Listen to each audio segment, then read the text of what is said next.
Les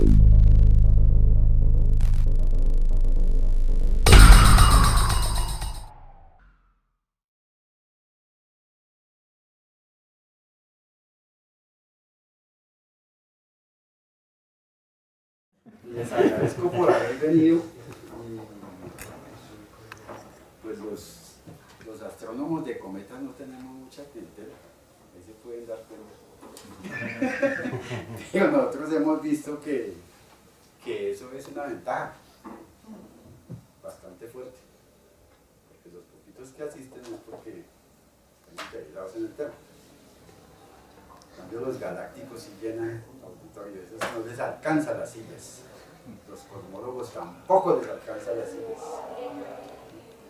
Bueno, y otras personas no les alcanzan las sillas. Llenan auditorios. Vamos a hablar hoy del cometa interestelar, Borisov. Seguramente en los próximos años, si se revisan las bases de datos de diversos telescopios y de diversas máquinas de escaneo a nivel planetario, a nivel de objetos menores del sistema solar, podrían estarse encontrando objetos que cumplen también con esas características de ser interestelares y jamás los astrónomos observadores internacionales se dieron cuenta. O sea, esos objetos, debe haber una buena cantidad de objetos que pasó desapercibido ante el análisis de los astrónomos. Entonces, lo que pasa es que ahora pues se tiene máquinas de computación científicas más robustas, más poderosas, se tienen lenguajes de programación de bastante fácil aprendizaje y se tienen códigos por doquier y gente trabajando por doquier. Entonces, pues ha empezado la época de descubrir, de percibir, de descubrir, después de un imageo. Bueno, yo utilizo esa palabra mucho, pero les advierto que eso no está ni en el español, ni en el inglés, ni en el italiano, es una palabra que salió entre los astrónomos. Yo la verdad no sé dónde la sacaría, pero todo el mundo la dice. Imageo, imagiar, fotografiar, porque es que no son, las imágenes astronómicas no son fotografías, son imágenes. Entonces, seguramente que esas modernas técnicas de imageo van a permitir percibir en el futuro más objetos interestelares entre asteroides y cometas y de pronto, ¿por qué no, planetas enanos que salen de su sistema a causa de la interacción con sus vecinos interestelares? Entonces en el futuro va a haber ese tipo de descubrimientos y se van a empezar a llenar las bases de datos de esa información. Entonces vamos a hablar hoy de este, que es el segundo objeto interestelar. El primero es Oumuamua, un cuasiasteroide con algunas, o mejor, un asteroide con algunas propiedades de cometas, de cometa, algún comportamiento cometario, pero que definitivamente no puede ser clasificado como objeto centauro, que es la mezcla de los dos, porque sus propiedades tampoco son muy significativas. Sí tiene propiedades de cometa, pero son propiedades, es un porcentaje muy pequeño de esas propiedades. No se vayan a desanimar porque, por lo que les voy a decir, no estoy trabajando exactamente en el 2i, hay otra gente trabajando en el 2i. Lo que pasa es que como estamos en la comunidad, hacemos foros a través de internet y todo eso, a mí me la achacaron y me dijeron, oiga, hable usted, haga la introducción al 2i interestelar, por ahí hay gente que está ocupada y va a llegar tarde y ellos son los que saben de eso. Y, bueno, listo. Porque yo estoy haciendo es un cálculo ahora, como le comentaba Omar, de la temperatura de fondo cometario. Tema muy interesante porque está muy relacionado con la temperatura de fondo de radiación cósmica. Y además está muy relacionado con la zona de habitabilidad galáctica. Ya no hablamos de zona de habitabilidad estelar o planetaria, sino también una zona de habitabilidad galáctica. ¿Sí? Después lo van a ver en el epílogo porque menciono eso. Bueno, y entonces vamos a hablar de ese cometa, el 2I interestelar. Vamos a hablar a un nivel muy básico. Entonces su descubrimiento. Borisov es un aficionado, pero en el mundo de la astronomía cometaria, los aficionados, los buenos aficionados juegan un rol muy importante. Hay en esencia una buena cantidad de astrónomos aficionados en Italia, Argentina, Estados Unidos y en la zona oriental, o sea, allá donde también echaron el coronavirus y a rodar, y también en algunos países europeos. Italia es uno de ellos, Alemania y la Rusia, pues Borisov es de esa zona, de la Rusia, y hacen aportes muy significativos digamos, en redeterminación de elementos orbitales. Generalmente ellos tienen telescopios o cúpulas que están registrados ante el Minor Planet Center, o sea, el centro internacional más importante de registro de objetos menores del sistema solar. Generalmente ellos tienen un número de observatorio, y a través de ese número tienen una serie de bondades en las bases de datos y de bondades en el manejo, entonces registran sus aportes. También los pueden estar registrando en algo que llaman la International Comet Quarterly, ¿sí? De la cual casi todos algún día hemos sido miembros o debemos la cuota. ¿Sí? Bueno, entonces él descubrió ese cometa el 30 de agosto de 2019. Ese observatorio que se menciona ahí, el Margo, en Crimea, es de él. Esos telescopios son armados por él, esos no son comprados, pues de pronto las partes y eso, pero son telescopios armados por él. O sea, es uno de los astrónomos aficionados que a lo largo del tiempo podríamos estar diciendo no se contenta con cualquier juguete. Lo pueden ver ahí en las imágenes, ¿sí? Y en principio fue descubierto en una posición a 3 unidades astronómicas del Sol, o sea, 3 veces la distancia Tierra-Sol, y a 3.7 unidades astronómicas de la Tierra. Primero fue clasificado como el GB 00234. ¿De dónde surge eso? Esa es una clasificación que se le da a cualquier objeto. O sea, se le dice, pongámosle a este, no importa qué sea, todavía no sabemos qué es, un cometa, un asteroide, no sabemos qué es, entonces pongámosle ese código. Y después cuando ya hay se reúnan una serie, se reúne una información básica, entonces se clasifica si se trata de un cometa C, que puede ser un cometa que está muy cercano a 0.9999, o sea, un cometa dinámicamente nuevo que puede provenir del borde más externo del cinturón de Kuiper, o del disco disperso, o del borde externo del sistema solar llamado la nube de Oort. Entonces se le coloca C, porque difícilmente se puede estar confiando, o mejor, el cálculo de su excentricidad y el cálculo de su semieje mayor tiene bastante incertidumbre, y se sabe que está capturado, o se supone que está capturado, y por eso se le pone el apelativo de C. El año en que se descubre y la semana del año en que se descubre, o la época del año en que se descubre.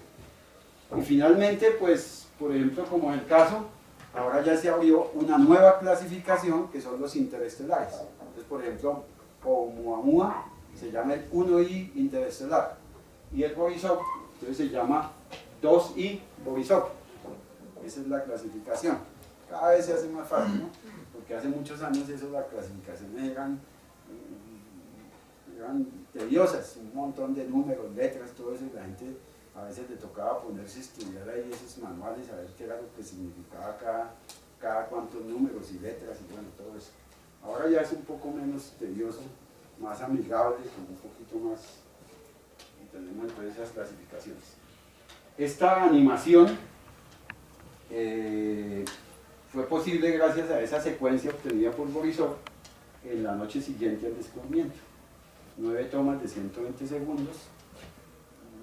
Generalmente está así porque pues las herramientas computacionales que usan generalmente algunos aficionados no son tan eficientes, permiten hacer una limpieza de la imagen, pero no muy buena, como lo podría estar haciendo el iGraph o el Midas o cualquier paquete de esos profesional.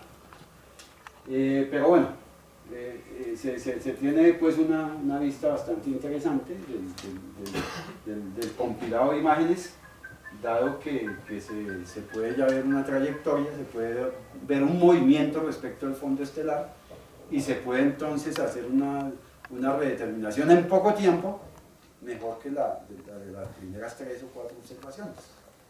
Y entonces, bueno, de eso fueron sus informes allá, y lo que yo les voy a mostrar es un cuadro ya muy posterior, dado que fue construido. Este es el cuadro usual que se presenta en el Minor Planet Center y en el Near Earth Object, o sea, son dos páginas interrelacionadas, ¿no?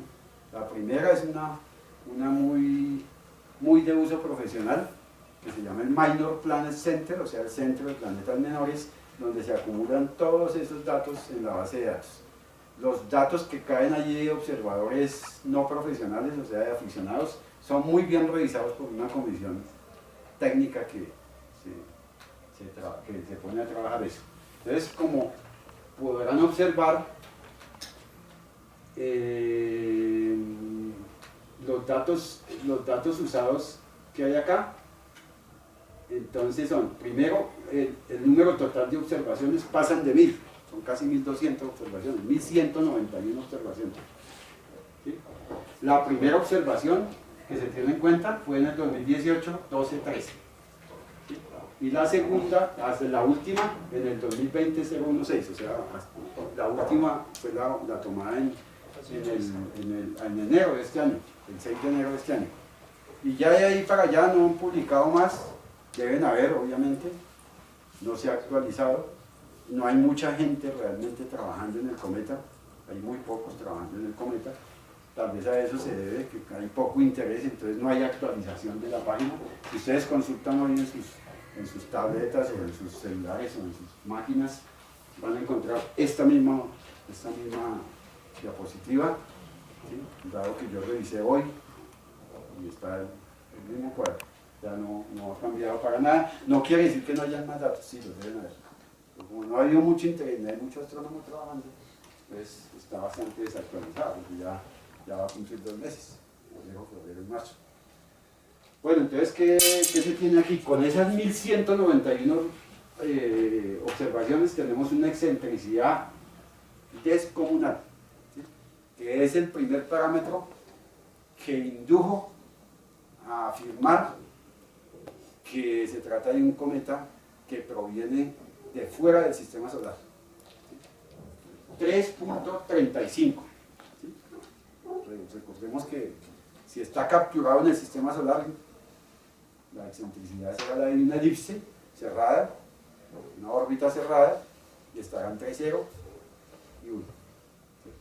Si es 1, es parabólica, pero muchos de esos cometas están capturados en la gravitación solar. La gente diría, no, pero si una parábola es abierta.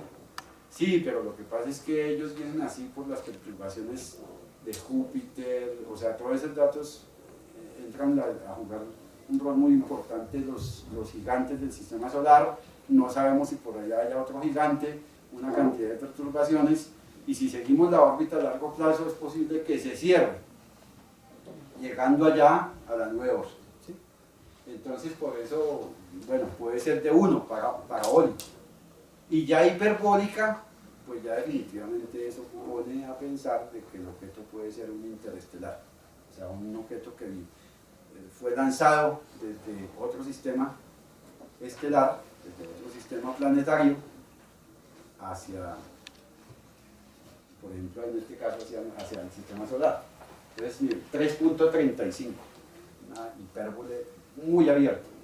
¿Sí? Se mide mayor cuando, como se aplica un modelo matemático bastante sofisticado, ¿no? Por mencionarles, ¿no? Ecuaciones de Hamilton-Jacobi, variable de acción-ángulo, soluciones por series de Lie, expandidas en orden, y ahí no se maneja orden, se maneja, ¿cómo se llama eso? Como categorías, no me acuerdo ahora la palabra. Se manejan como categorías muy altas, que son equivalentes a los órdenes de magnitud, ¿sí? Entonces, ese tipo de soluciones, y va suavizado eso con transformado Weyl y todo eso metido en una máquina. No es cualquier cálculo. Entonces, es una mecánica celeste bien sofisticada, la de nuestros días. Es que eso nos aclara bien que ninguna área de la ciencia, en particular de la física, está acabada. La mecánica clásica sigue investigándose y mejorando y optimizando todos esos métodos, ¿sí? Ahora más con la inteligencia artificial, ¿no? Bueno, el semillero mayor, entonces claro, ese tipo de modelos permiten que tener una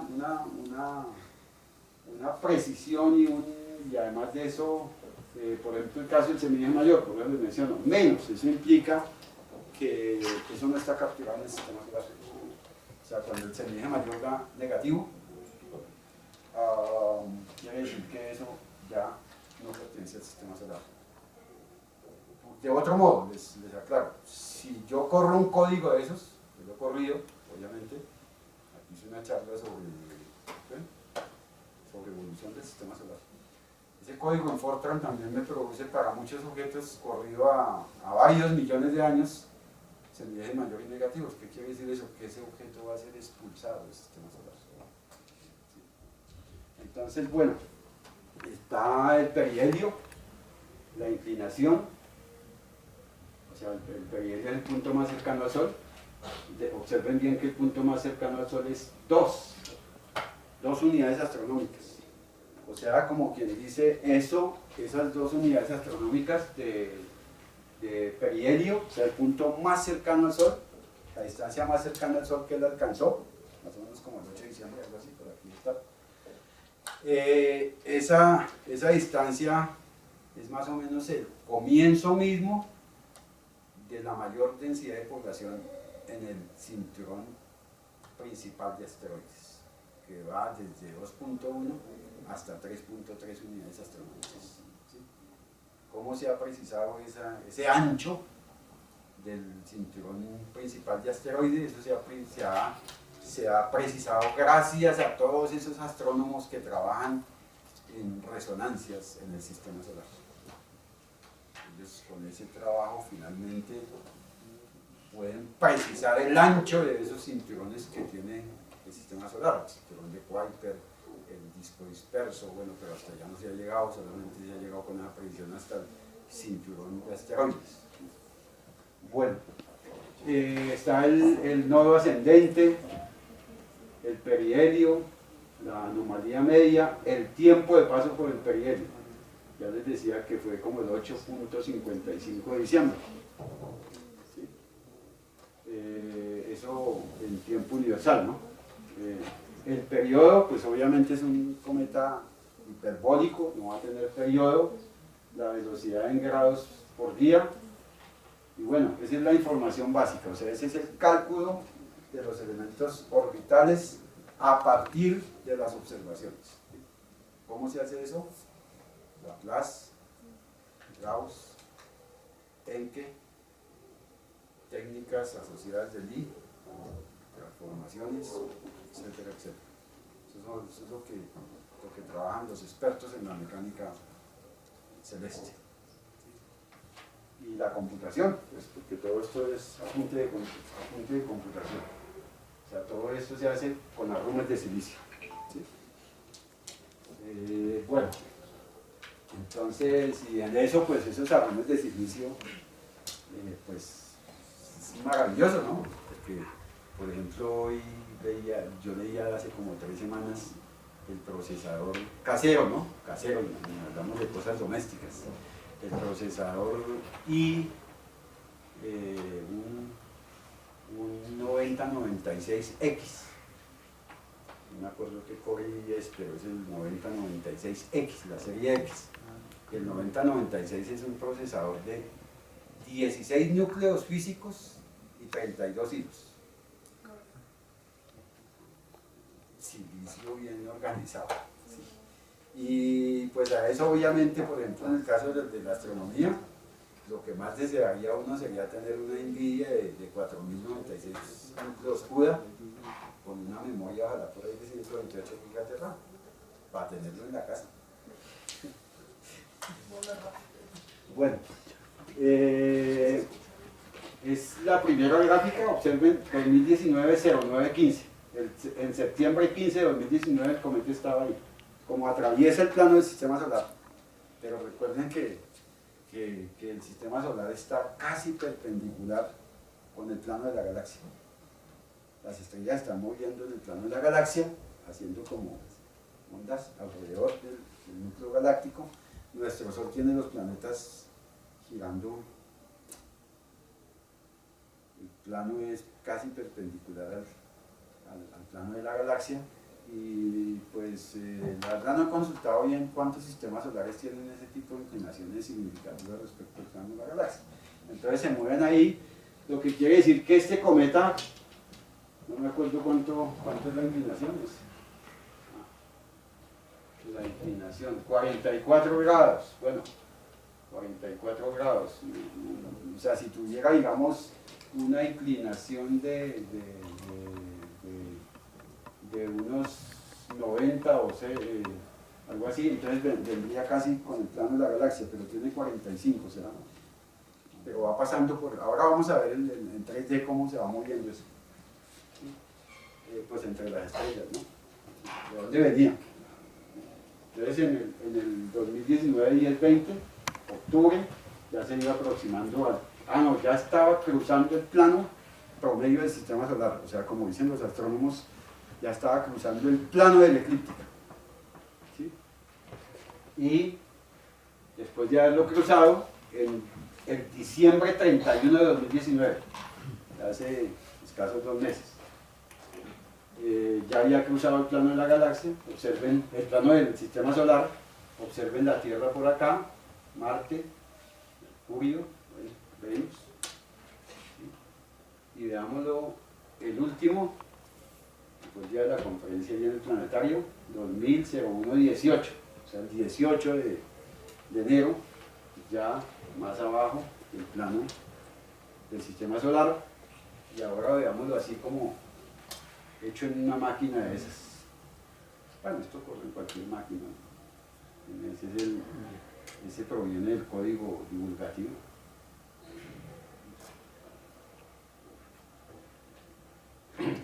Bueno, eso es. Comparémoslo con el 1I, que es el Oumuamua. Entonces está la órbita de Borisov, una elipse, una parábola, una hipérbola bien abierta, y una parábola también bastante abierta. Esas son las comparaciones orbitales. Borisov orbitalmente comparado con Oumuamua, o sea, los dos registros oficiales, porque hasta el momento en las bases de datos no encontramos sino de objetos interestelares 2 registros oficiales, 1I y 2I, no hay más. Y esas son las comparaciones. Veámoslo ahora.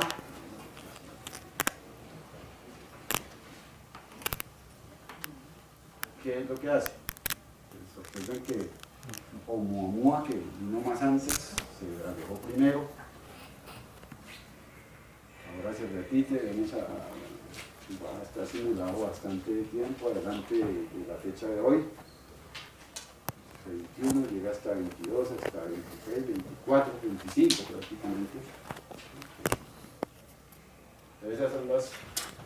Bueno, ese artículo que apareció después, noviembre 27, ya transcurridos casi 3 meses del descubrimiento, un artículo muy interesante. La gente que trabaja generalmente aquí aparece Asia y Polonia. Me preguntaba yo que extrañamente, aunque deben de tener algún vínculo, yo creo, con Nicolás Copérnico, porque en realidad la fuente de mucha astrofísica de la que hay en Polonia es la Universidad Nicolás Copérnico, donde está el clúster de mayor desempeño, es en la Nicolás Copérnico, no queda en la capital, queda por allá en otra ciudad, no sé cómo es el nombre ahora. Pero si algo se quiere aprender de computación, hay que hablar con ellos, ¿sí? Porque ellos tienen allá un doctorado en ciencias de la computación y tienen que trabaja junto con el grupo de astrofísica. Bueno, algunos son de otras universidades, todos son de otras universidades, pero tendrán algún vínculo. Entonces, ¿por qué la importancia de este artículo que se llama Krauger 60 como hogar? Bueno, el título no es como muy preciso, porque no es exactamente que él hubiese estado capturado allá, ¿no? Fue el último sitio por donde él pasó. Después de haber recorrido, pasó por 8 sistemas estelares antes de este, antes de llegar al nuestro, ¿sí? Y antes de pasar por esto. O sea, no es exactamente que Krauger 60 haya sido el hogar de él, o sea, haya estado capturado gravitacionalmente ahí, no. Que fue el último por el que pasó antes de llegar al sistema solar. Es eso. Y pasó por otros donde tampoco estuvo capturado. ¿Cómo obtuvieron ellos ese resultado? Ellos obtuvieron ese resultado haciendo una integración numérica y después lo duró como creo que 3,5 o 4 días corriendo haciendo esa integración numérica para lanzar esa hipótesis de posiblemente cuál había sido la trayectoria un par de millones de años atrás de ese objeto antes de llegar al sistema solar interior. Entonces, es bien importante ese artículo. La tabla, entonces nos muestra, esto está como en reversa, ¿no? Ellos lo advierten por ahí que está como en reversa. O sea, un millón de años atrás pasó por Krauger 60. Pero antes de llegar a Krauger 60 pasó por ROS 614, por GJ 1103, bueno, pasó por todos estos, incluido el primero que se tenga noticia a partir de esa integración numérica hecha en un computador, Captain Star. ¿Sí? Bueno, todos estos nombres provienen de bases de datos, las clasificaciones propias de cada base de datos, es la que ponen ahí, ¿sí? Y entonces aquí nos habla de la velocidad, que es muy importante porque es una velocidad orbital absoluta respecto de todas esas estrellas, y entonces esas velocidades muestran que son velocidades bastante altas que solamente corresponden a objetos que tienen órbitas abiertas, hiperbólicas, como el caso de 2i. Y entonces esto les permite a ellos trazar una trayectoria y hacer una propuesta. Esa fue la trayectoria. El grupo sigue trabajando, obviamente mirando en qué lugar, hacia atrás en el tiempo, ese objeto estuvo capturado en algún sistema estelar. ¿Sí?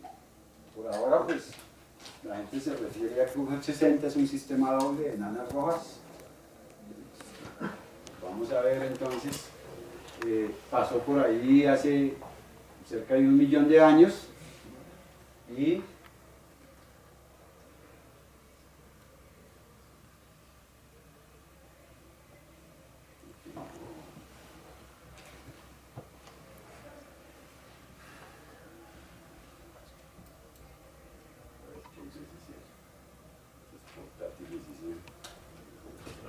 no, sí, quiero ver si habla de positivo.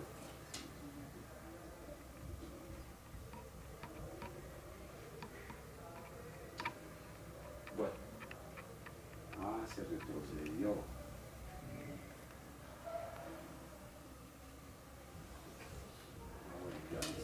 Entonces ahora tenemos los datos del sistema Krauger 60. Entonces, ¿de quién se trata? Es una estrella que, digamos, en la distribución estructural aparente, en el cielo, se encuentra en la constelación de Cepheiros. ¿Sí?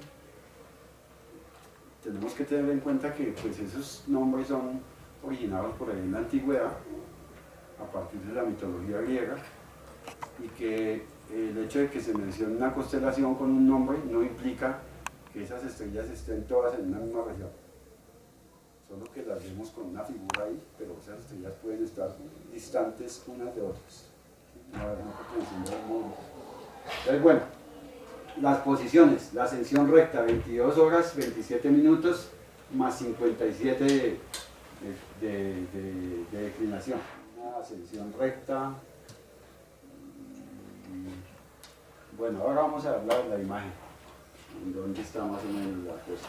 El tipo espectral, M3B y M4E, el índice de color, bueno, todo variables, no son del tipo variable. Bueno, ¿qué dato encontramos aquí?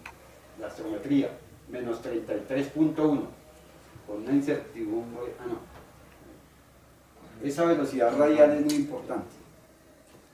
Esa velocidad radial no estaba muy bien determinada hasta hace prácticamente menos de una década,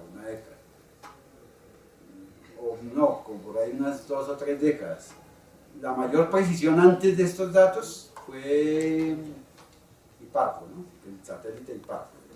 Pero ahora hay algo de mayor precisión, ese proyecto internacional europeo llamado Gaia, situado por allá cerca. Su sitio de control y de trabajo está por allá cerca de la costa oriental italiana, muy cerca a la famosa ciudad donde estuvo Galileo, Firenze. Y entonces ahí queda un reconocido observatorio, ¿no? El observatorio de Firenze, no me acuerdo cómo se llama, tiene un nombre.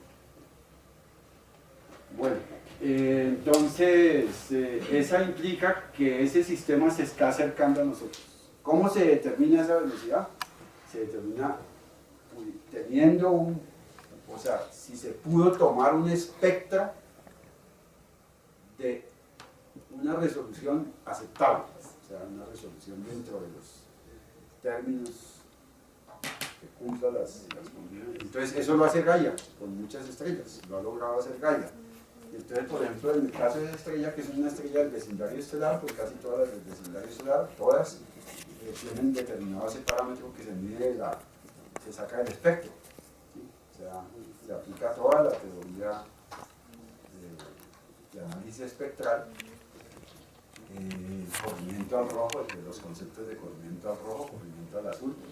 Una determinación, esta velocidad realmente es una determinación fundamentalmente espectroscópica, a partir del espectro del espectro. Y nos indica que ese sistema doble se está acercando a nosotros.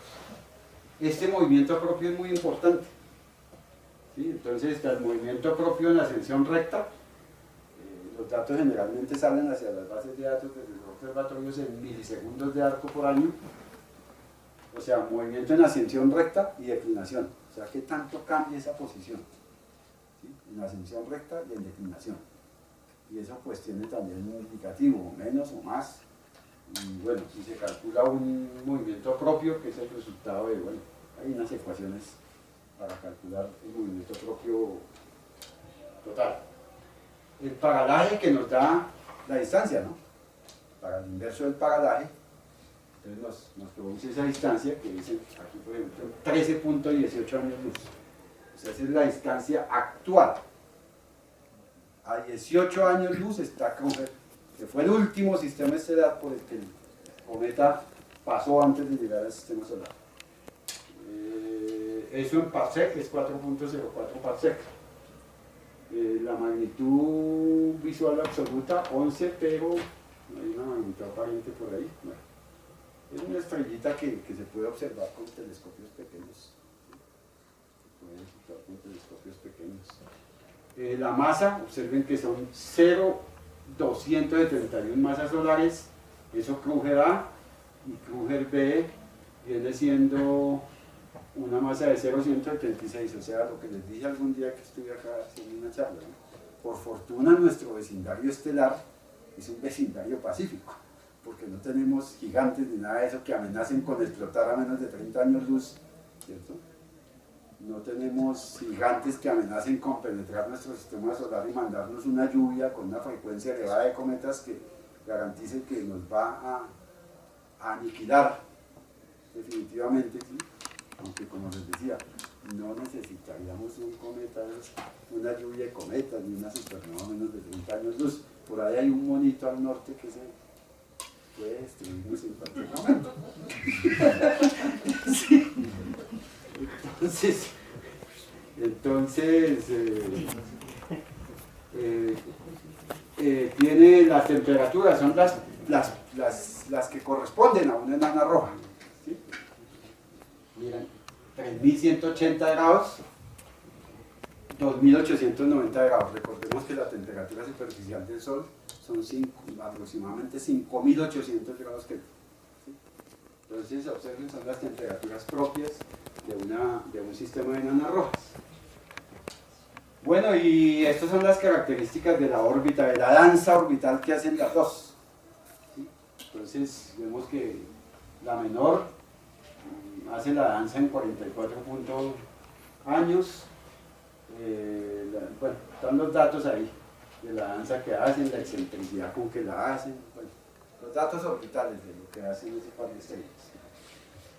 Ahí estamos viendo que los manes que trabajan astrometría estelar y todo eso trabajan verdaderamente, ¿cierto? Esos no son tan vagos como nosotros, que nos tomamos un tinto a la hora del almuerzo, otro no sé qué, que vamos al mediodía, a las 4 y que no sé qué. Bueno, que vamos a la esquina de la distrital y entonces se la pasan ese medio. ¿Sí? Bueno, entonces aquí miren la referencia, está Cefeo. No hay así como reconocidas para los... Está, bueno, la constelación del Lagarto, y ahí donde está el circulito es donde se puede observarla. Fácil la buscan ahí en Stellarium, ¿no? Es F3 y le escriben el nombre Kruger 60 y él les bota ahí. Y pueden reducir y mirar quién está por ahí a los lados. Bueno, pero la estructura de todo ese vecindario estelar, no de todo, ¿no?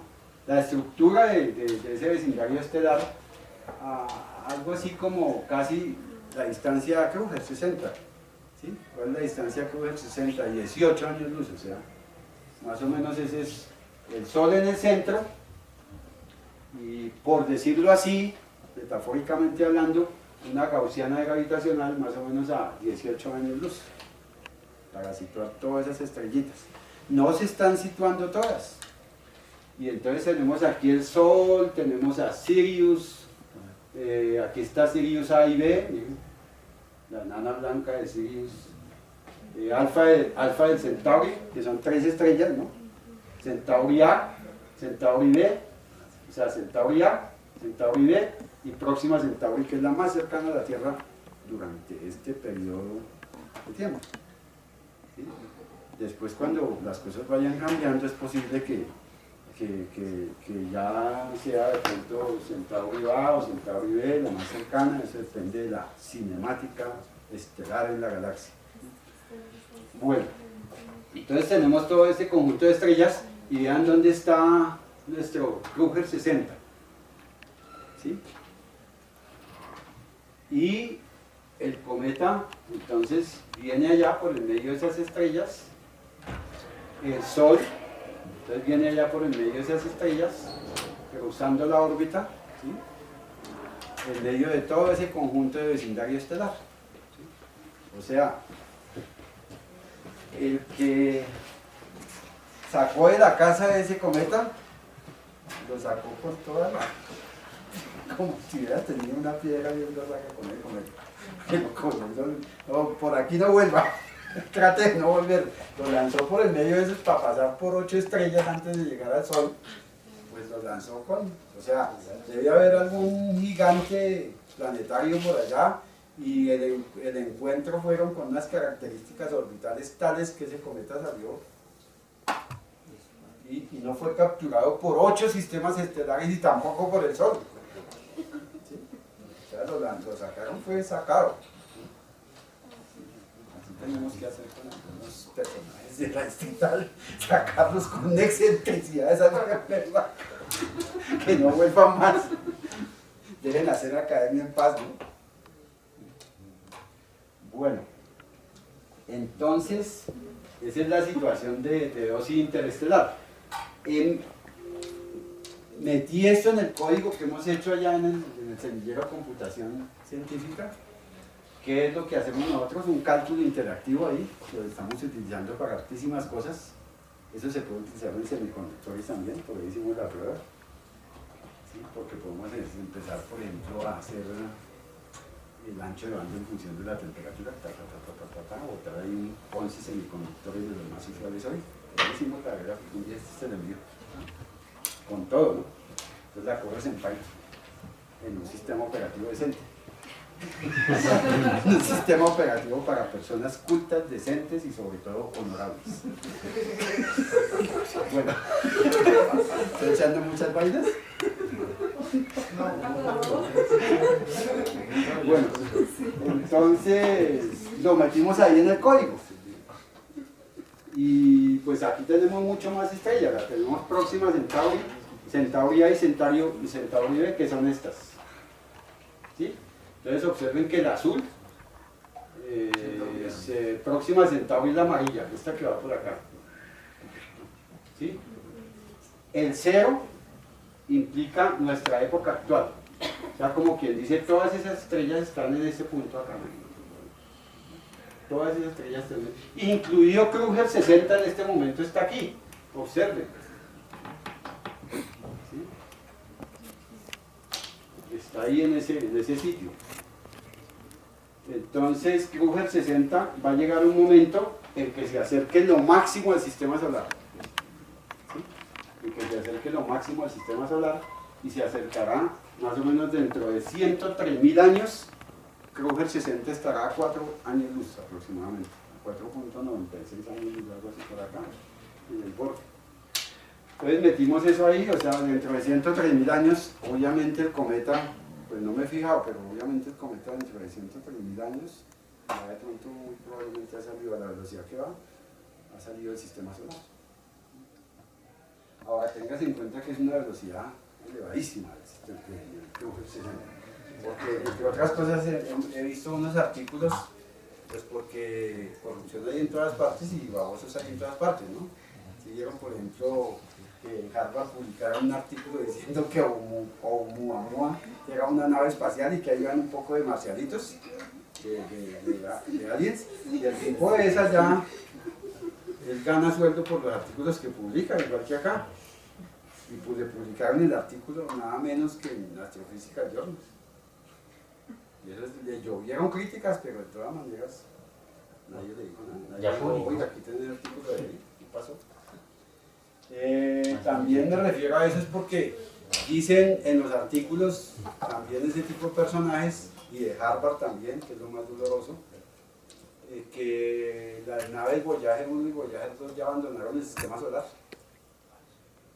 ¿Ustedes saben qué tamaño tiene el sistema solar? 88.361 unidades astronómicas. Y la Voyager apenas ha alcanzado, no ha alcanzado las 200 unidades astronómicas. Y nos están diciendo que ya salió el sistema solar. Sí, entonces no sé si las crean con esos artículos por ahí bien bobos. Entonces, ¿esto qué hace? Es una gráfica, nada tiene que ver con las trayectorias, ¿no? Es simplemente la manera como se va acercando paramétricamente a nuestro sistema solar. Y la nube de Oort pues estará por aquí, esto está en años luz, está como a 1.4 años luz, la nube de Oort está por acá. Claro, cuando estas estrellas se acercan mucho, pues perturban esa nube de Oort y nos lanzan cometas, pero los cometas tardan miles de millones de años en llegar. Por ejemplo, hay un enorme porcentaje, la mayoría, perturbados por la estrella de Scholz hace 70.000 años aproximadamente y que no han llegado al sistema solar. Solamente han llegado los más cercanos, los que alcanzó a perturbar, porque la estrella de Scholz penetró el sistema solar y estuvo a 0,81 años luz del Sol, perturbó objetos del disco disperso, de la nube de Oort. Obviamente a su paso ella se agarró un poco de cometas para ella, expulsó otros fuera del sistema solar, lo que pudo haber pasado con Rossini, no un planeta gigante, una estrella que penetró el sistema solar y corriendo lo sacó. Una estrella cuando penetra otro sistema, el caso de por ejemplo Scholz, penetró hace 70.000 años, entonces ¿qué hace? lanza para todo lado, ¿verdad? Saca cometas del sistema solar, saca cometas de su propio sistema, lanza cometas al interior del sistema solar, se roba cometas del Sol, pasa y se va, se hace fiestas, es un carnaval, es un verdadero carnaval. Entonces, eso nos permite, por ejemplo, aplicado esa técnica del cálculo científico interactivo, nos permite ir metiendo estrellas a lo largo de, o hacia atrás de, en el tiempo, y ir mirando quiénes penetran el sistema solar o no. Por ahí hay un artículo que salió en unas memorias que publicó, ¿cómo se llama? Tomás Sánchez, de educación, pero salió un artículo que trata este tema de la técnica, pues, porque se usó para enseñar también. O sea, lo hemos usado para crear herramientas didácticas de enseñanza de la astronomía. El artículo se llama Cálculo Científico Interactivo para la enseñanza de las ciencias naturales. Lo pueden consultar en una revista, es un artículo, bueno, yo estoy solo ahí, he sido el creador del método prácticamente. Entonces, no lo he sacado a nivel internacional todavía. Quiero hacer una aplicación bien poderosa, varias aplicaciones bien poderosas para sacarlo por ahí en alguna revista de esas buenas, Education, de IEEE, por ejemplo. Entonces, pueden consultar por ahora esa versión mínima del cálculo científico interactivo en esa revista. La memoria de experiencias educativas, no sé qué. Ya salió, pero es que aquí como no divulgan. De pronto yo te lo envío, pues. Entonces eso nos permite, por ejemplo en este caso nos permite hacer eso, meter estrellas, ir hacia adelante o hacia atrás en el tiempo y además de eso manejar a voluntad, con las teclas moverme. Ya no necesito poner a correr en la máquina, y bueno, sino que yo puedo manejar a voluntad. Por eso es la importancia de esas máquinas que les mencioné ahora de hogar. Pero mete una buena cantidad de estrellas, pero si no tiene un buen procesador, una buena tarjeta, no pasa nada. Bueno, entonces, eso es, viendo cómo esta Kruger 60 en realidad va a pasar, en realidad se va a pasar cerca de Sol a 4 años luz, se va a pasar casi por la mitad del disco de ilustración. Eso va a ocurrir dentro de 103.000 años, ¿sí? Ella sigue en la cinemática normal, ¿no? Con unas leves variaciones que permiten acercamientos de unas estrellas con otras. Y obvio, interacción entre esas estrellas y obvio, intercambio de cometas y de objetos que están en las zonas más externas de cada sistema. En el caso nuestro, pues le hemos puesto a eso nombre, ¿no? El cinturón de Kuiper, el disco disperso, la nube de Oort. Bueno. Y esto, Secanina, que es una persona ya de bastante tiempo en el área, ya no sé en qué está, pero produce aún, ¿no? Produce bien. Comparó las curvas de luz del Borisov con cometas dinámicamente nuevas, o sea, cometas que se han observado, que se sabe provienen de la nube de Oort, o de la parte externa o media del disco disperso, y precisó más pasando eso porque esta curva de luz es la magnitud observada en función del tiempo centrado en el perihelio. Esa es la primera gráfica que se hace, porque en ella se analiza, digamos, las simetrías de rotación, se analiza cómo va cambiando los procesos de sublimación del objeto antes y después de. Entonces por eso se centra el tiempo centrado en el perihelio, ¿sí? O sea, antes de pasar por el perihelio, después de pasar por el perihelio. Y entonces después esa gráfica con unas transformaciones se permite hacer la magnitud observada, esta es la magnitud heliocéntrica. A ver, les explico algo de eso. La magnitud que se observa por una serie de cosas en el formalismo matemático, si se le resta los efectos que produce el hecho de que la Tierra se esté moviendo y que el observador esté ahí en la Tierra, se le resta ese efecto geométrico y ese efecto geométrico corresponde a 5 veces el logaritmo de la distancia a la Tierra. Entonces, la magnitud observada, o sea, la que se deduce de las imágenes tomadas en las máquinas, menos 5 veces el logaritmo de la distancia a la Tierra. Y eso se le llama, porque ya tengo en la magnitud como si yo no estuviera en la Tierra, sino tuviese mi máquina de observación en el Sol. Entonces por eso se llama magnitud heliocéntrica, porque se reduce la observada en la Tierra a como si yo la observara situado en el Sol. Entonces ya tengo aquí a Borisov, es un cometa probablemente, porque vean que hay un poquito de dispersión, es un cometa probablemente de curva de luz proporcional. ¿Qué quiere decir eso? Que las capas de volátiles de la superficie, los hielos de la superficie, de esa envoltura, son supremamente volátiles.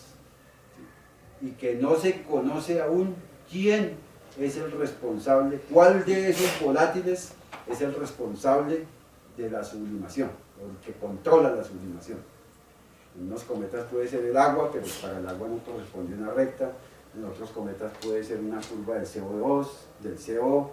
Bueno, ya se han visto muchos cometas que se sabe quién controla la sublimación, pero los que son de curva de luz proporcional, o sea, que los datos al reducirlos dan una línea recta, dan una función lineal, no se tiene ni idea quién de esos componentes volátiles controle la sublimación del cometa. Entonces es un área abierta, no es de las curvas de luz proporcional, un área abierta. Entonces, desde esa curva, ¿qué pasa? Desde esa curva yo obtengo la magnitud absoluta, que es el corte de este ajuste lineal con el eje horizontal, y eso implica que el cometa estaría a una distancia, cuando cruce el eje horizontal, implicaría que es como si en algún momento, eso no ocurre, pero es como si yo pudiera extrapolar qué pasaría si yo pudiese colocar ese cometa a una unidad astronómica del Sol y a una unidad astronómica de la Tierra. Y a eso se le llama magnitud absoluta. Entonces la magnitud absoluta es una magnitud extrapolada que corresponde a una magnitud tal como si yo cogiera ese cometa y lo pusiera a una unidad astronómica del Sol y a una unidad astronómica de la Tierra y midiera en ese momento su magnitud. Y a eso se le llama magnitud absoluta. Es un parámetro de calibración. Y también se deduce la pendiente de esa curva, que corresponde a la curva de luz, no les muestro matemáticas, pero corresponde a 2.5n. Y ese n es el parámetro de actividad cometaria. Ese parámetro de actividad cometaria no ha podido ser deducido de ninguna teoría física.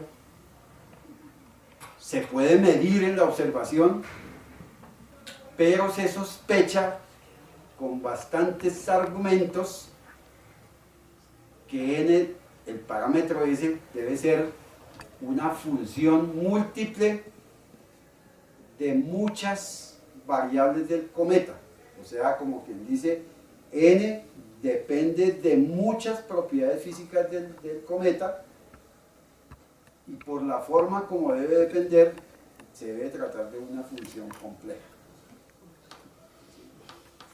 Ya se han intentado modelos, en particular algún día intentamos uno,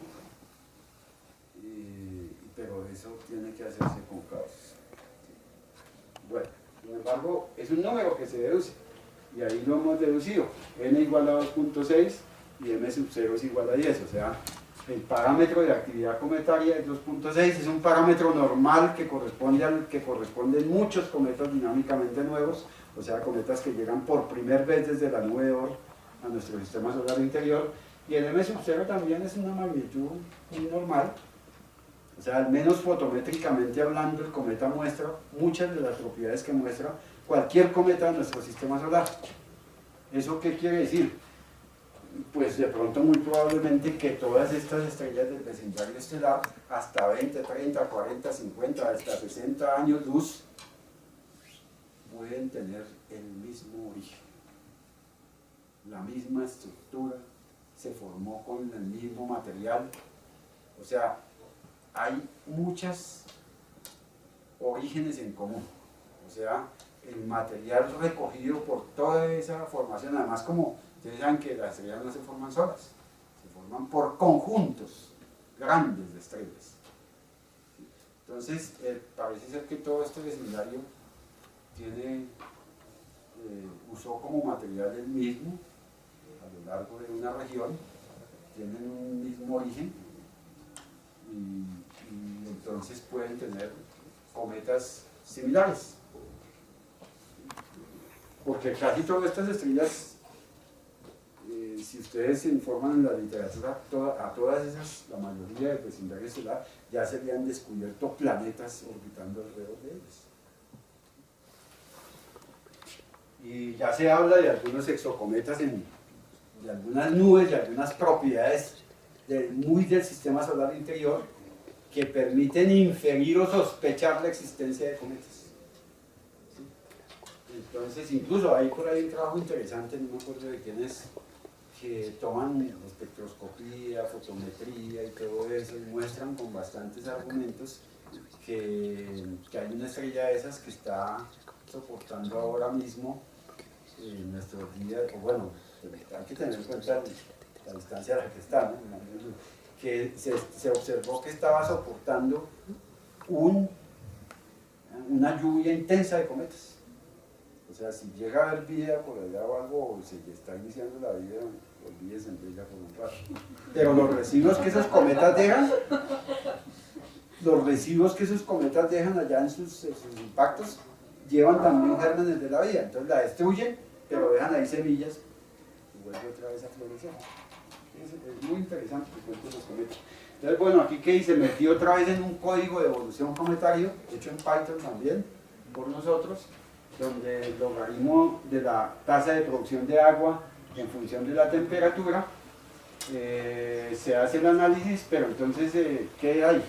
Que como son muy pocos los que están trabajando y todavía no han soltado los datos, no porque no quieran o algo así, sino que pues, no habrán avanzado mucho, entonces no han soltado los datos, se requieren los datos de la radioastronomía para poder acotar esta curva superiormente, o sea, poderle poner un límite.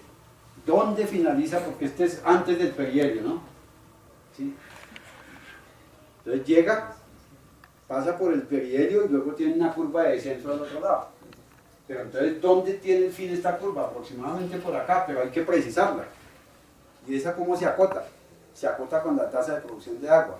¿Y con qué se obtiene la tasa de producción de agua? Un montón de estadística cuántica con observaciones radioastronómicas y de estadística cuántica para analizar esos datos. ¿Sí? No recuerdo que les hice esa charla hace rato, ¿no? Pero tocaría como repetirla, ¿no? A mí no me gusta repetir charlas, pero es que esa charla es interesante, porque es la estadística cuántica aplicada ahí a los cometas. Cómo calcular la tasa de producción de agua con la estadística poblacional a nivel estadístico cuántico, utilizando los coeficientes de Einstein, y bueno, y eso que estamos haciendo, el fondo cometario, la temperatura del fondo cometario, todo eso, y se puede calcular. Entonces con ese cálculo se viene con ese número y se busca acotar desde la tasa de producción de agua la curva. Y una vez se acota, entonces podemos saber la temperatura máxima local, porque no es de toda la superficie, sino de alguna localidad que fue la que experimentó la máxima temperatura local superficial del cometa. Y con eso ya podemos entonces utilizar los datos de la curva de polvo, de producción de polvo, y cruzarla en el momento en que la sublimación arrastra el polvo, y la sublimación arrastra el polvo en la superficie volátil, generalmente cuando tiene CO. Entonces cruza uno el monóxido y obtiene la cota inferior, y ahí empieza a analizar todo eso. Ahí aplica una cosa que se llama zoom computacional, y entonces empieza a obtener los picos de cómo fue evolucionando ese cometa y cómo fue produciendo Olbus, si soltó fragmentos o no soltó fragmentos. Bueno, es un cuento largo. Sin embargo, estos personajes, Brett Plattman, Aaron O'Leary y David, pudieron tomar una curva de luz y las variaciones de esa curva, y pudieron entonces deducir el periodo de rotación. Ellos son expertos en ese cuento, hay otros expertos en ese cuento. y obtuvieron una tasa un periodo de rotación de 13.7 días. O sea, es uno que está ahí como en el límite, porque de ahí para arriba, más o menos de ahí para arriba, comienzan los cometas de rotación lenta. Entonces, eso hay que tenerlo en cuenta ya en el formalismo de la ecuación de balance de energía para poder aplicar los métodos numéricos y solucionar. Bueno, entonces, la de producción de polvo, que es la que se requiere para acotar inferiormente esa curva, apenas pudo ser situado, todavía están procesando los datos, pudo ser situado con una tasa de producción de polvo muy pobre, y esa la 2, una tasa de producción de polvo pobre, o sea, un cometa dinámico, ¿sí?, que no ha recogido suficiente polvo, porque es que los cometas de la familia de Júpiter, de tantas vueltas, y pasan por la región de asteroides, recogen polvo y forman capas de polvo que después cuando subliman producen unos efectos interesantes, porque por ejemplo cuando se forma una capa de polvo marino alrededor del objeto, entonces eso bloquea la radiación solar, produce un efecto invernadero y produce unas medidas que en apariencia falsas, porque producen o sea, se ve por un tiempo como una especie de enfriamiento del cometa, pero después cuando pasa esa zona orbital y desaparece el polvo, entonces se muestra una temperatura lateral, porque pues claro, ha sufrido un efecto invernadero, y fuera de eso la radiación electromagnética del solar que no cesa de llegar a la superficie cometaria. Interpretar eso, pues hay que tener un poquito de creatividad. El espectro finalmente, que fue tomado allá en Gran Canaria, ahí estuvo Javier, en cambio. Ese es el que maneja ese telescopio. Cuando vayan a hacer algo de cometas o centauros o asteroides, tienen que pedirle permiso a Javier Nicandro, porque parece que fuera el dueño de eso. No, él es buena gente. No es que esté hablando mal de él, es buena gente. Entonces, con ese Gran Canaria, 11 metros. ¿Sí saben la historia de ese? Del de 11 metros. España invitó a todo el mundo. Dijo, voy a hacer que los demás gasten y yo tener mi telescopio y tener el mayor tiempo. Entonces empezaron a construir esa vaina, y precisamente por estar haciendo las trampas de que yo me voy a asignar el mayor tiempo de observación del telescopio, después los países europeos empezaron a sacarle el cuerpo y se quedaron solos, les tocó acabar eso solos. Entonces, como un poco plata, 11 metros de espejo. Pero es un buen telescopio. Con ese tomaron los primeros espectros del Borisov, y esos fueron los que confirmaron lo que nosotros vimos en la fotometría, o sea, un cometa con el pico normal de todo cometa dinámicamente nudo, el pico normal de CN, nada extraño. Si de pronto se toma un espectro mejor, porque este parece tener un poco de ruido, es que el espectro de los cometas es complicado, porque hay que restar el continuo del Sol, algún porcentaje de polvo, todo eso es más complicado que reducir cometas de espectros de galaxias. Entonces, si se reduce mejor este espectro, se tienen mejores datos. Bueno, por aquí por ejemplo estamos observando uno cerca de los 4000, un pico de cercano ahí en el visible, pero por acá debajo podemos tener otro.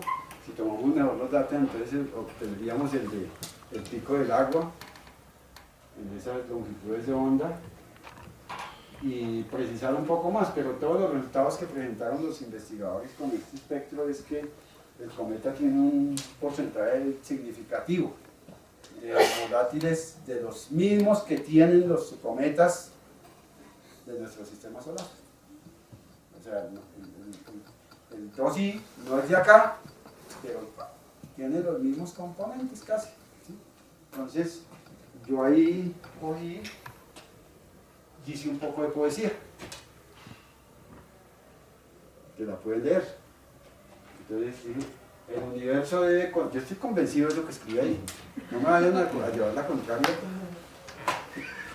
El universo debe contener tantos miles de billones de cometas como abejas existiendo en un planeta poblado de vida. Eso debe ser completamente cierto. Si no consigo argumentos, poco me importa. Si no me la creen, tampoco me importa. Si la creo es lo mismo.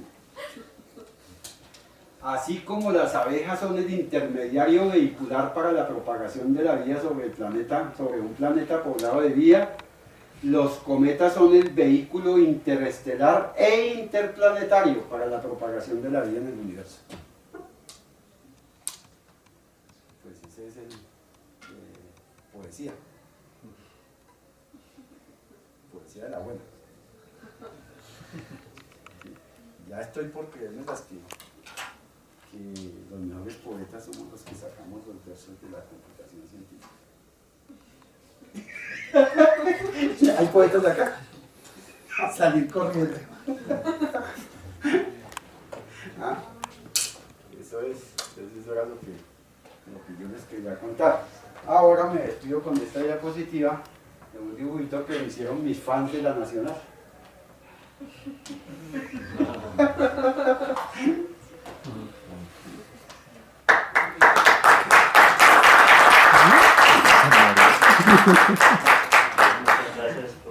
No sé si hayan preguntas o algo así que yo pueda resolver.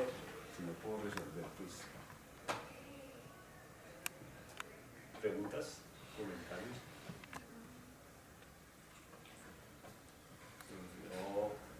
¿Tú? Sí. Gracias, profesor. Pero yo le quiero preguntar, o sea, ¿esa agua que botan los cometas tiene algún tiempo de existencia? O sea, ¿cómo se sabe? Están cargadísimos de agua. Lo que pasa es que esa agua no es como la que hay aquí en la Tierra. Esa es agua pesada. La de los mares no es agua pesada. La única agua pesada que hay aquí en la Tierra es la que fabrican unos mancitos que son los físicos nucleares. Pero esa agua tiene, o sea, se sabe más o menos cuánto tiempo de vida, o bueno, ¿cómo decirlo? Sí, de interacción tiene con... Ah, bueno, pues, a ver, o sea, ¿en qué sentido? ¿Cuánto dura ahí en ese cometa? Porque pues es un almacén de agua, de CO2, de monóxido de carbono, de todo eso. Pues eso depende de la cobertura volátil, depende del tipo de cometa. ¿Sí? Hasta hace un tiempo, hasta hace apenas un par de décadas, pues todo el mundo era bastante pragmático. Todo el mundo se atenía solamente al modelo de Whipple. ¿Sí? El modelo de Whipple dice que un cometa es una bola sucia, una bola de hielo sucia, con rocas. ¿Sí? Pero ahora con la reciente investigación de las exploraciones planetarias y en particular de cometas, ¿saben? Que se ha visitado el Halley, el Giacobini no lo contamos porque fue con el que ensayaron las naves del Halley, pero no se pudo hacer mucho, entonces por eso no contamos el Giacobini. El Halley, el Borrelli, el Tempel, ¿cómo se llama el otro? El Tempel, bueno, los cometas que han visitado las naves espaciales, entonces ya se tiene como un mayor entendimiento de los cometas, y con los que de pronto han explotado en las cercanías del Sol y todo eso. Entonces ya tienen 4 tipos de estructuras cometarias. Unos que son prácticamente casi hielo puro, ¿cierto? Otros que son el cometa que consiguió Whipple, o sea, una roca, 2, 3, 4 o n rocas envueltas en una cantidad de volátiles entre los que está el agua. Hay otros que se plantean que son como esponjas de silicatos de hierro, estructuras de magnesio, manganeso, bueno, eso mismo tienen los núcleos cometarios. Pero de manera esponjosa, repletos de hielos volátiles. ¿Sí? Y el aglomerado, o sea, el cometa que está formado de mucho polvo, partículas del orden de los milímetros, micrómetros, centímetros, metros, inclusive no más allá de los centímetros, y un aglomerado ahí revuelto de puros hielos, o sea, 4 tipos de estructura cometaria. Pero bueno, la cosa es que los cometas, solamente aquellos cometas que son los cometas periódicos, son los que se le puede calcular, o no calcular, estimar a grosso modo, más o menos en qué tiempo pueden estar agotando sus volátiles. Porque, por ejemplo, el caso del cometa Encke es el de menor periodo. 3.3 años en darle la vuelta al Sol. 3.3 años. Entonces ese cometa, al parecer y según diversos estudios, entre esos está por ahí un artículo que en español que yo publiqué en la Liga, creo, no me acuerdo bien cómo es el título, el cometa ahí que, bueno, no me acuerdo cómo el título es, como esos artículos me dan oportunidad, no me pone a eso. Entonces resulta que ese cometa se le calculó y da el orden de que más o menos en poco tiempo, en unos 80 años, ese cometa ya ha agotado su superficie volátil y queda una piedra sin nada, muy poco volátiles ya, o sea, los agota. Pero es que ese cometa, ahora el cometa Encke lo que pasa es que está en cuasi resonancia orbital. Entonces es un cometa que no va a ser expulsado rápidamente del sistema solar. Entonces él va a agotar. El cometa Borrelly está agotando sus volátiles, los ha agotado más de su parte, es como una papaya así como con unas cosas. Entonces él agotó todo su volátil de los extremos y está agotando el volátil de sus... Entonces, ahora, ¿cuánto pierde? Pongámonos en unos parámetros de cuánto pierde. Por ejemplo, al Borrelly se le ha hecho cálculos de que cada vez que pasa cada vez que entra en lo que nosotros denominamos la zona de temperatura crítica, o sea, cada vez que entra en esa zona orbital donde empieza a sublimar, cada vez que pasa, recorre toda esa órbita donde sublima, pierde más o menos 7 metros de superficie. Y eso es apto para un objeto. Pero eso es el Borrelly, porque es que hay unos más compactos, no sabemos todavía qué dependencias tenga, si se habla del porcentaje de polvo, de todos esos materiales, lo que haga que eso sea unas escalas mayores o menores. Entonces, unos cometas pueden presentar, como el caso del Borrelly, 7 metros por órbita, otros pueden presentar otros, pero pues en fin de cuentas eso es finito y algún día se acaba. ¿Y qué pasa cuando se acaba? Pues quedan convertidos casi como en una especie de asteroide, pero no son asteroides, porque no son del mismo material de los asteroides. Entonces pierden sus volátiles, pero pues eso tiene volátiles en cantidades alarmantes para aguantar ahí un poco de tiempo. Ahora pues obvio que cuando cae sobre un planeta pues llena todo eso. Ahora hipótesis sobre eso, porque tú sabes que hay por ahí hipótesis que ruedan de que el agua la trajeron los cometas. Entonces la gente está preguntando, bueno, ¿qué pasó con el agua? ¿Se transformó en la que conocemos hoy? O definitivamente no, sino que los cometas que impactaron y dieron lugar a ese origen del agua en la Tierra, entonces tenían agua como la que hay en la Tierra. Pues nadie aceptaba muy bien eso hasta ahora con el Borisov, precisamente, porque el Borisov sí tiene un alto porcentaje de agua que es como la de la Tierra. Sí. Maestro, yo tenía dos preguntas. Una era respecto al objeto que estábamos estudiando ahorita. O sea, ¿hay alguna posibilidad de que ese objeto venga de otra galaxia o es local? O sea, es de esta galaxia, es del vecindario estelar. Ya. Y la otra pregunta que tenía era, hay una teoría por ahí rondando que es sobre cometas. No sé si su merced la ha leído, que es de Lisa Randall. No sé si ha visto que es sobre cómo se extinguieron los dinosaurios aquí en la Tierra. Sí, que hay una caída de asteroides y hablaba de un disco de materia oscura, pero no una esfera, sino un disco de materia oscura. No sé si el profesor había oído hablar de eso y no sé si tenía alguna opinión al respecto. Bueno, pues hay muy pocos trabajos de materia oscura en el sistema solar realmente. ¿Sí? Yo conozco como apenas unos 2 artículos serios del tema que habla sobre las perturbaciones causadas a la dinámica interna del sistema solar por la materia oscura, pero no hay sino como un par de artículos serios realmente de eso, ¿no? Ahora, pues yo la verdad no estoy ajeno un poco a la investigación de materia oscura, ¿no? Acerca del tema. La otra parte de la pregunta, ¿cómo No, pues que la parte de los dinosaurios, sí, es que o sea, la extinción de especies, mejor dicho. Sí, lo que pasa es que Lisa Randall, pero la extinción de especies. Ella lo argumenta por ahí, que hay digamos como el sistema solar está en un movimiento alrededor del disco de la Vía Láctea, ¿no?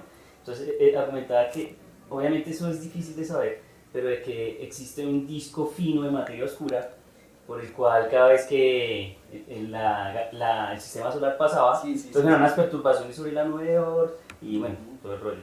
Entonces, sí, uno de los trabajos habla de eso, de esa película de materia oscura. ¿Sí? Y entonces muestra cómo perturba y que probablemente eso haya contribuido a la entrada de muchos cometas, pero es que pasa lo que está pasando ahora con Kroppa, el alemán, de la Universidad de Bonn. Sí, él no cree en la materia oscura, ¿no? Pero bueno, es muy mal genial, ¿no? Tal que se la va a montar en este puntal, ¿no? Que es muy mal genial, hace mucho. Y hace una semana y media parió el artículo que te estaba preparando hace 10 años, porque por fin corrieron la simulación ya con todos los jugueticos. Duró una semana corriendo la simulación y ya está el artículo, ya lo podemos leer, el artículo de Kroppa sobre la materia oscura. Él tiene un modelo donde no requiere de materia oscura para explicar la expansión del universo y para explicar la dinámica del universo globalmente hablando. Bueno, pero vamos al tema, las extinciones masivas. Entonces resulta que, a propósito de eso, hay un premio Nobel, Luis, ¿qué es este man? Es un apellido como latino.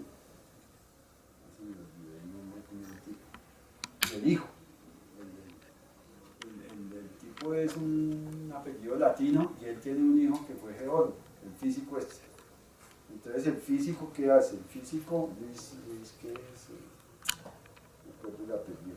Lo que hace fue el primero, es que creo que todos los familiares han estudiado ciencias, yo no me acuerdo con quién fue que se reunió, con unos biólogos y unos geólogos, y el man empezó a proponer, él fue el primero que propuso la hipótesis de Némesis. ¿Se han oído hablar de Némesis? Una estrella compañera del Sol, que supuestamente hace una danza con el Sol, y pues claro, cuando tiene su perihelio perturba la nube de cometas y nos lanza cometas hacia adentro. Entonces, él fue el que propuso esa estrella de Némesis, que ha sido, pues, ya hoy por día ya nadie acepta eso de Némesis, ¿sí? Porque la han estado buscando por doquier y no la han encontrado, ¿sí? Entonces, pero lo interesante del tipo, Luis Álvarez. ¿Quién fue el que dijo? Luis Álvarez. Fue que encontró en esa patraña del imperialismo, para algo sirve. Hay que hacerla servir para esas cosas. Sí. No lo vuelvo a invitar a ese marxistoide. Bueno, entonces, sobre el eje horizontal, sobre el eje vertical, ¿qué fue lo que graficó? Entonces, aquí el tiempo, cada vez que ocurrió una extinción masiva. Y entonces el tipo encontró que aproximadamente cada 65 millones de años ocurría una extinción masiva. O sea, extinciones masivas contra tiempo. Luis Álvarez y su grupo, sus colaboradores. Entonces hicieron la gráfica y curiosamente encontraron con todos los datos de todo ese cuento que aproximadamente cada 65 años ocurría una extinción masiva. De esa gráfica fue que él sacó la hipótesis, dijo debe haber un objeto y no puede ser un planeta, pues es que en la época que él hizo todavía no se había descubierto el primer exoplaneta y la gente decía, pues como si nosotros somos una especie tan penal, no pueden haber más planetas, solo el de nosotros, ¿sí? Nosotros somos los únicos que hacemos ciencia. Entonces el man dijo, no, debía haber alguna estrella, no puede ser un planeta, debe haber alguna estrella que hace danza con el Sol y pasa cada 65 millones de años, perturba la nube de Oort, nos lanza cometas y ahí existe un masivo. Esa fue la hipótesis de Luis, pero recordemos que Luis Álvarez fue premio Nobel, ¿no? Y el hijo de él pues profundizó en eso y tal, y todos esos son los artículos que están. Pero ahora pasa algo análogo a lo que dice Kroppa. no se requiere la hipótesis de materia oscura para ver cómo funciona el universo. Lo mismo de pronto decimos algunos, o decimos muchos de las ciencias cometarias. No se requiere tal estrella de Némesis, porque apenas con la gráfica que ustedes vieron por ahí, yo puedo barrer desde el pasado hacia el futuro y encontrar más bien que hay una frecuencia promedio de aproximación de estrellas del vecindario estelar que producen ese fenómeno y nos lanzan cometas hacia el interior. Pues esa es la famosa estrella de Scholl. Los más cercanos, o sea, los que están en el borde interno y cerca al borde interno hacia el exterior del cinturón de Kuiper, fueron perturbados, y esos cometas solo necesitan un tiempo del orden de 5 millones de años o menos para llegar al interior del sistema solar. Entonces llegaron y produjeron la famosa catástrofe que se le achaca al famoso lago de Toba. Y los paleontólogos y todo eso, con menos argumentación matemática que nosotros, pero con una rosca a la berraca, pusieron esa hipótesis y no se han podido salvar de ahí. Entonces dicen que no, que esa extinción masiva que ocurrió porque la especie humana y otras especies quedaron reducidas a la mitad o menos hace aproximadamente 60.000, entre 60.000 y 70.000 años. Entonces ellos dicen que fue que el lago de Toba explotó, o sea, el volcán de Toba explotó, dejó tras de sí esa huella que se conoce como el lago de Toba, y que las consecuencias de ese supervolcán fueron las que extinguieron las especies hasta la mitad. Pero resulta que un mancito de las ciencias de la computación, no tengo ahora qué nombre, que yo por ahí lo mencioné en esa conferencia de Sandra, se puso a hacer toda una estadística y hizo todo un código y mostró que no, que las consecuencias del volcán de Toba no eran suficientes para disminuir las especies hasta semejante porcentaje. Y después vino alguien más y también mostró lo mismo, un matemático, algo así. Entonces ahora después la estrella de Scholl se descubre en 1913 por Scholl. Luego los polacos también analizan la trayectoria de la estrella de Scholl y ven que la estrella de Scholl penetró el sistema solar y alcanzó a estar 0,81 años luz del Sol. Y nuestro sistema solar tiene 1,4 años luz. O sea, él penetró la nube de Oort, llegó hasta el disco disperso, siguió su camino, se arrebató un poco de cometas, de asteroides y de cosas de esas, objetos menores, lanzó otros hacia afuera del sistema solar y hacia afuera de ella y inyectó unos hacia adentro. Entonces, ese cálculo lo mostré yo acá, que si todos esos cálculos es más o menos con el cuento de la estrella de Scholl, con toda la matemática que se le aplicó allá a ese cuento, entonces se obtiene, yo por ahí tengo el código, entonces el código da que perturbó aproximadamente 4,5 millones de cometas. ¿Sí? Y de esos, el porcentaje que inyectó produjo que al interior del sistema solar hubiese una frecuencia de más o menos 100 cometas por año, muy al interior del sistema solar. Y 100 cometas por año es una cosa descomunal, porque siempre nosotros tenemos por ahí 5, 10 cometas, 15 cometas, 20 cometas, no máximo. Por ejemplo, ahorita hay 5 cometas, pero el más cercano está por allá más allá de la órbita de Marte.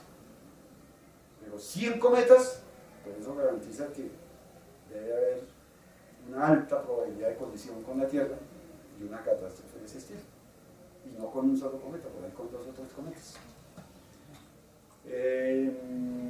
¿Cómo están los cometas hoy? Esos 5 cometas, por ejemplo, entran a una cosa que se llama skylight.com. O sea, cielo en vivo, skylight.com. Y ahí encuentran los mapitas y todo eso. Si lo tengo por acá. Skylight.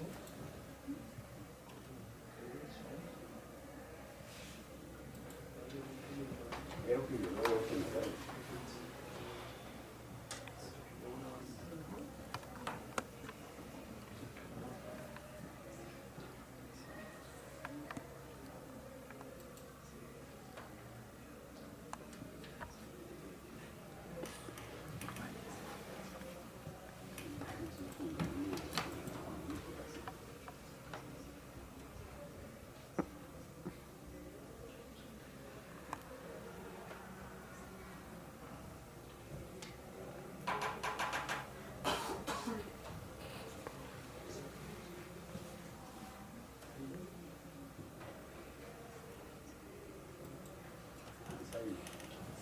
Esa es la página, se la recomiendo, es buena.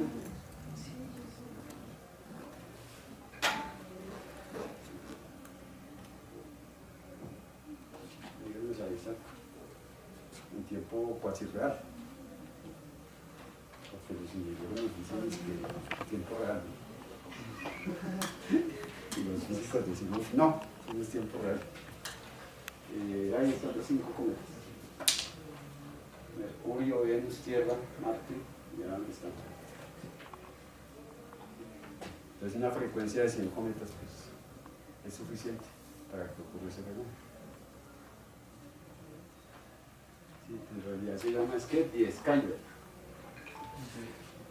Y aquí pues puede jugar con eso, puede ponerle la vista que quiera, puede simularlo hacia atrás, hacia adelante, más rápido, más despacio. Bueno, puede jugar ahí con eso, puede aumentarlo, reducirlo, ¿sí? Puede hacer muchas